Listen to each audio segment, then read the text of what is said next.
Hello అండి. Summer ఎప్పుడొస్తుందా? మామిడికాయలు ఎప్పుడొస్తాయా? పచ్చడి ఎప్పుడు పెట్టుకుందామా అని ఎదురు చూసే వాళ్ళ కోసమే ఈ వీడియో.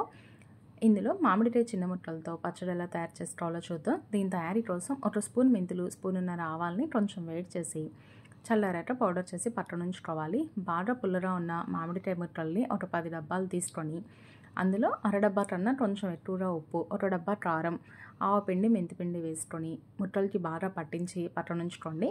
ఇప్పుడు ఒక కడాయిలో 2 డబ్బాల నువ్వుల నూనె లేదా పల్లీల నూనె వేసుకొని అందులో తాలింపు దినుసులు వేసి అవి ఫ్రై అయ్యాక ఎండుమిర్చి, కచ్చాపచ్చగా దంచిన వెల్లుల్లి రెబ్బలు, కొంచెం కరివేపాకు వేసుకొని అవి కూడా ఫ్రై అయిన తర్వాత స్టవ్ ఆఫ్ చేసి ఈ నూనెని మామిడికాయ ముక్కల్లో వేసుకొని బాగా ముక్కలకి పట్టించి కొంచెం చల్లారాక ఒక డబ్బాలో పెట్టుకోండి.